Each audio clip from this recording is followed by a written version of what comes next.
ఇంకా రైతు భరోసాకు సంబంధించిన డబ్బులు ఎవరి ఖాతాలోనూ పడలేదు.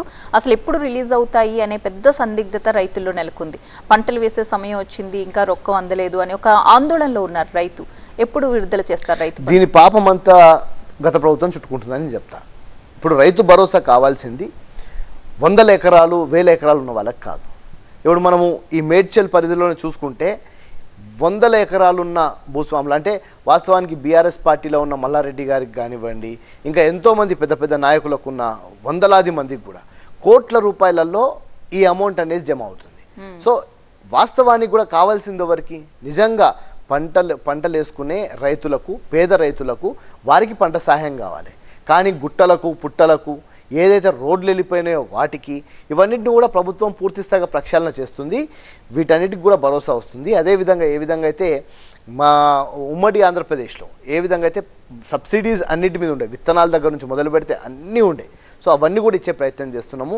ఓ హెల్త్ కార్డ్ ఇచ్చి రైతులకు కూడా పూర్తి స్థాయిగా వారికి హెల్త్ బెనిఫిట్ పట్టొచ్చు అంటారు. దానికి అన్ని ప్రొటెక్షన్ స్కీమ్ అన్ని తీసుకొని వస్తున్నాం అంటున్నా. అంటే గత ప్రభుత్వంలో ఇవన్నీ లేకుండే, వీటన్నింటినీ తీసుకొస్తున్నాము.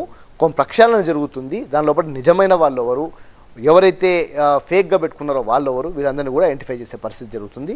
అవి కూడా తొందరనే అందుతాయి తప్పకుండా. గత ప్రభుత్వంలో దళిత బంధు ఎంతో ప్రతిష్టాత్మకంగా తీసుకుని అమలు చేశారు. కానీ ఈ ప్రభుత్వంలో దళిత బంధు లేకపోవడం అనేది ఎస్సీ కార్పొరేషన్ పై ఒత్తిడి ఏమైనా తీసుకొస్తుందా?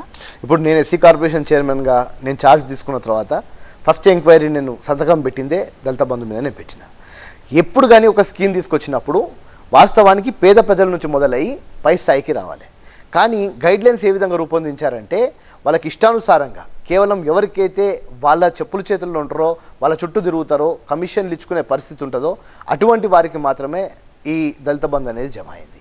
అది కూడా యూనిట్ గ్రౌండింగ్ కావడానికి కొత్త ఫర్మ్స్, అంటే ఆ ఫర్మ్స్కి ఎటువంటి ఎక్స్పీరియన్స్ లేకపోయినా వాళ్ళు ఇచ్చిన కొటేషన్స్ మీద 10 లక్షల రూపాయలు ఆ ఫర్మ్స్లలో జమ చేస్తే జిఎస్టీ పేరు మీద 1,80,000 అంటే 18% జిఎస్టీ కట్ చేసుకొని మిగతా డబ్బులు కమిషన్లు కట్ చేసుకొని 7 లక్షల రూపాయలు తీసుకుపోయి దళితులకు ఇచ్చినారు. అంటే అటు కమిషన్లు తీసుకున్నారు, జిఎస్టీ పేరు మీద డబ్బులు తీసుకున్నారు.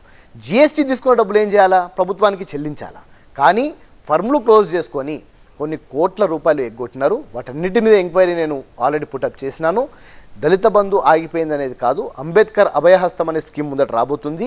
ప్రతి ఒక్క దళిత కుటుంబాలలో తప్పకుండా ఆనందోత్సవాలు చూడడమే ఒక కార్పొరేషన్ చైర్మన్గా నేను కూడా భావిస్తున్నాను. తొందరలోనే లెదర్ ఇండస్ట్రీస్ డెవలప్మెంట్ కార్పొరేషన్ ఉండే గతంలో ఆనాడు రాజశేఖర రెడ్డి గారి ప్రభుత్వంలో ఒక మంచి లెదర్ పార్క్స్ ఏర్పాటు చేసి దళితులకు సంబంధించి ఒక పెద్ద పార్క్స్ ఏర్పాటు చేయాలని చెప్పి భూములు కేటాయించినాము. అందులో లెదర్ పార్క్స్ కన్స్ట్రక్షన్ చేసి దాని లోపటి నుంచి కూడా అందరినీ భాగస్వాములను చేసి 12 లక్షల చొప్పున వాళ్ళకి అందులో షేర్ హోల్డింగ్ ప్యాటర్న్ ఇచ్చే విధంగా ఇవన్నీ కూడా రేవంత్ రెడ్డి గారు చాలా ఫ్యూచరిస్టిక్గా ఆలోచిస్తున్నారు. ఈరోజు ఒక 10 లక్షల రూపాయలు ఇచ్చినప్పుడు వాస్తవానికి హుజూరాబాద్లో అతి ఎక్కువ అమౌంట్స్ మనం మొత్తం అన్ని కుటుంబాలకు ఇచ్చినాం. గ్రౌండింగ్ అయిన యూనిట్స్ ఏవైతే ఉన్నాయో ఇప్పుడు ఆ యూనిట్స్ లేవు అక్కడ. ఆ యూనిట్స్ తీసుకపోయి తక్కువ కాస్ట్కి అమ్ముకున్నారు. ఎప్పుడు కానీ దళితులు అనేది కింద స్థాయి నుంచి ఆర్థికంగా ఎదిగే విధంగా చేయాలి తప్ప వారిని తక్కువ కాస్ట్లకు అమ్ముకునే ప్రయత్నం వీళ్ళు చేసినారు. చాలా యూనిట్స్ కూడా ఇప్పుడు లేని పరిస్థితి అయిపోయినాయి. దళితులు ఇప్పుడు ఏ పరిస్థితిలో ఉన్నారనేది మనం హుజూరాబాద్ పోయి చూస్తే ముందు ఎలా ఉండేనో అలానే ఉన్నారు తప్ప వాళ్ళ బతుకులలో ఎటువంటి చేంజ్ లేదు. అదో మానిటరింగ్ సిస్టమ్ పెడతాం, వాళ్ళ వెనకాల పడతాం, వాళ్ళ ఆర్థిక స్థితిగతులు పెంచుతాం అన్నారు. కానీ లేదు, దీన్ని పూర్తి స్థాయిగా తప్పుదోవ పట్టించినారు. మేము తెచ్చే అంబేద్కర్ అభయహస్తం స్కీమ్ చాలా అద్భుతంగా ఉండబోతుంది. ఎవరికైతే ఇల్లు లేని పేదవాళ్ళు ఉన్నారో వాళ్ళకి ఇంటి జాగాలు ఇచ్చి మరి వాళ్ళకు కట్టుకోవడానికి కూడా డబ్బులు ఇచ్చే ప్రయత్నం చేస్తున్నాము. ఆనాడు కూడా ఇందిరమ్మ ప్రభుత్వంలో ఇందిరాగాంధీ గారు ప్రధానమంత్రిగా ఉన్నప్పుడు మనకు ప్రతి ఒక్క దగ్గర చూస్తే ఇందిరమ్మ ఇల్లులు ఇప్పటికి కనిపిస్తాయి. అదేవిధంగా రేవంత్ రెడ్డి గారు ఇచ్చే ఈ పథకాలలో తప్పకుండా రాబోయే తరాలు ఇవి కాంగ్రెస్ పార్టీ ఇచ్చిన ఇల్లులను చూపించుకునే ప్రయత్నం కూడా చేస్తున్నాం. అద్భుతమైన స్కీమ్స్ తీసుకొని వస్తున్నాం. రైట్ ప్రీతం గారు, అయితే మీ ఎస్సీ కార్పొరేషన్ ద్వారా గవర్నమెంట్ అధికారంలోకి వచ్చిన ఈ 6-7 నెలల కాలంలో ఎంతమందికి రుణాలు ఇచ్చుంటారు మీరు? ఇప్పుడు మనకు ప్రభుత్వం ఏర్పడ్డ తర్వాత కరెక్ట్గా ఒక 2 months 3 months కాగానే మళ్ళీ మనకు పార్లమెంట్ ఎన్నికల కోడ్ వచ్చింది. మొన్నటికి మొన్న పార్లమెంట్ ఎన్నికల కోడ్ అయిపోయింది. ఎన్నికల కోడ్ అయిపోగానే కార్పొరేషన్ చైర్మన్గా మమ్మల్ని నియమించినారు. ఇప్పుడు కార్పొరేషన్ చైర్మన్గా నియమించిన తర్వాత గత కాలంలో గత 3-4 సంవత్సరాల నుంచి ఏదైతే గత ప్రభుత్వం ఉండేనో వాళ్ళు ఇచ్చిన సబ్సిడీసే ఇంకా మనం రిలీజ్ చేయలేకపోయినాం.